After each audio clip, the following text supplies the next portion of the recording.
Joni Mitchell is one of the most influential singer-songwriters of all time. I mean, the words genius and icon tend to find their way into the lexicon surrounding her, and it's easy to hear why. But it don't snow here, it stays pretty green. I'm gonna make a lot of money, then I'm gonna quit this crazy scene. I wish I had a river I could skate away on.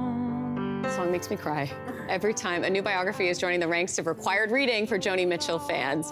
NPR critic Ann Powers has been honing her craft, one that set her traveling on the path of Joni Mitchell for, what, nearly a decade? Ann Powers is joining us this morning. Good morning to you. Thank you so much for having me. Well, it is really great to have you and to talk about Joni Mitchell. We love to talk about Joni Mitchell in this country because we do love her so much. This all started, let's back up a little bit, because this all started years ago when an editor, I understand, called you and said she wanted you to write about Joni Mitchell. And I understand your reaction was like, yeah, you laughed, and then you paused, because where do you even start, right? Exactly. Yes, and there's a whole shelf of books about Joni, as you noted, and there's been wonderful biographies and analysis and her own words, you know, the wonderful volume Malcolm Marome edited of interviews with Joni. So what could I bring to the table that was a little different? And what I figured out I could bring was kind of the story of a fan, or of someone becoming a fan or intensifying their fandom through learning about her life and her art. Mm-hmm. That was really my goal. You're not coming at this as a biographer, but as a critic, which is really interesting. And you make that distinction really early on in the book, but you also say you intentionally did not try to interview her for this book, which I find so interesting. So you spoke with so many people around her. Why not interview her? Well, you know, there's this thing happens when you are a writer and you are working directly with an artist, and that is you get sucked into the vortex of their charisma, in a sense, not to mention the machinery of their fame.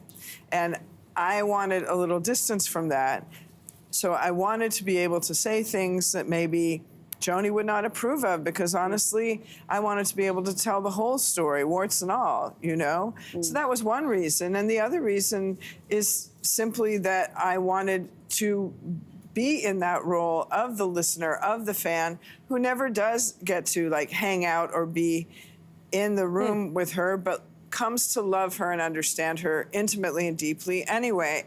And speaking from that position, I think allowed me to write a very relatable story. Mm-hmm. That's so fascinating. I mean, typically when you're examining an artist's career, you can pinpoint, you know, one, possibly two things that they've done really, really well. Mm-hmm. And then they just take that and they do that again and again. They bank on that in terms of longevity. Joni Mitchell doesn't fall into that category, that rhythm. Yeah. What did you learn about her as an artist? Well, she is definitely a polymath. She's talented in so many arts. She's a painter as much as she is a musician. She took up photography. She's done so much.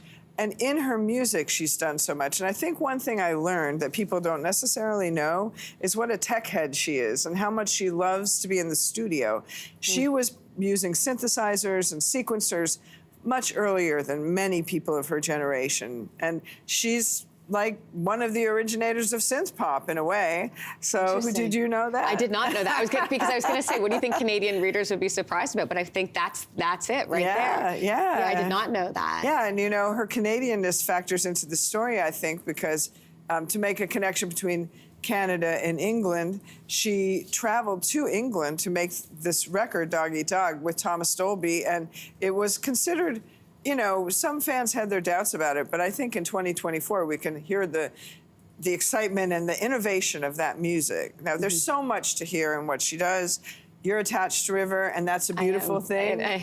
But no, and it's great. But you know what? Try Night Ride Home. Try Taming the Tiger. There's so much more. Absolutely, and there's so much more in this book. Anne, thanks for being here today. The book is called Traveling on the Path of Joni Mitchell. Thank you. Thank you. Hey, thanks for watching. If you liked this, be sure to subscribe here, or you can check out more Your Morning videos right here.